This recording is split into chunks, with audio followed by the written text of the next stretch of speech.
नमस्कार दोस्तों, कैसे हैं आप सब। पितृपक्ष लग गया है, लोग ब्राह्मणों को भोजन कराना भी प्रारंभ कर दिए होंगे। तो चलिए जान लेते हैं ब्राह्मणों को भोजन कैसे कराना है। अगर आप मेरे चैनल पर नए हैं तो सब्सक्राइब कर लीजिए और बेल आइकन को प्रेस कर लीजिए ताकि आपको नए नए नोटिफिकेशन मिलते रहे। और अगर यह जानकारी अच्छी लगे तो अपने दोस्तों को, रिश्तेदारों को शेयर ज़रूर कीजिएगा। ब्राह्मणों को जब भी भोजन कराना है तो सबसे पहले जब भी भोजन लाएं तो एक हाथ से नहीं लाना चाहिए, हमें भोजन दोनों हाथों से लाना चाहिए। ब्राह्मण देवता का मुख दक्षिण दिशा में होना चाहिए और कुश का आसन होना चाहिए तो अच्छा है, और उस पर तिल हो तो और अच्छा है।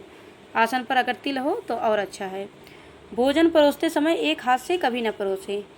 लोहे के पात्र में भोजन नहीं कराना चाहिए, मिट्टी के पात्र में भी भोजन नहीं कराना चाहिए, और जो चाइनीज़ प्लेट्स आती हैं उसमें भी भोजन नहीं कराना चाहिए। और जो इन पात्रों में भोजन कराते हैं उस व्यक्ति द्वारा किया हुआ श्राद्ध पितृदेव स्वीकार नहीं करते। इन बातों का आप लोग ध्यान रखिएगा। जहाँ पर ब्राह्मण भोजन करते हैं वहाँ गाय के गोबर से हो सके तो आप लोग लिपा दीजिए, और अगर नहीं हो सकता तो गंगा जल का छिड़काव वहाँ होना चाहिए।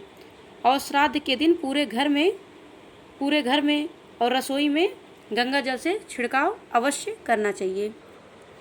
जो व्यक्ति मिट्टी के बर्तन में भोजन कराते हैं तो व्यक्ति भी नरक में जाते हैं, और जो ब्राह्मण भोजन करते हैं मिट्टी के बर्तन में वो भी नरक में जाते हैं। देखिए, हमेशा देवी देवता भाव के भूखे होते हैं, लेकिन पितृ जो होते हैं वो क्रिया देखते हैं, आपका काम देखते हैं, आप कैसा कर रहे हैं। तो पितृ के काम में ज़्यादा सावधानी रखनी चाहिए, ये शास्त्रों का मानना है। इसलिए मिट्टी के बर्तन में कभी भोजन नहीं कराना चाहिए।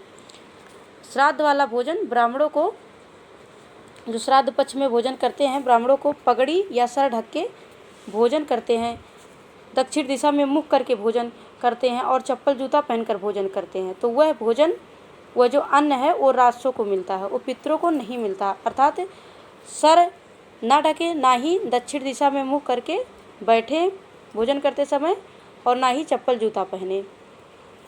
जो मनुष्य अपने घर में श्राद्ध करने के बाद भी दूसरों के घर में भोजन करते हैं वह पाप के भागीदार होते हैं और उन्हें श्राद्ध का कोई फल नहीं मिलता। अर्थात जब हम श्राद्ध कर रहे हैं तो हमें अपने घर में भोजन करना चाहिए, क्योंकि पितरों का प्रसाद माना जाएगा, इसलिए हमें अपने घर में भोजन जरूर करना चाहिए।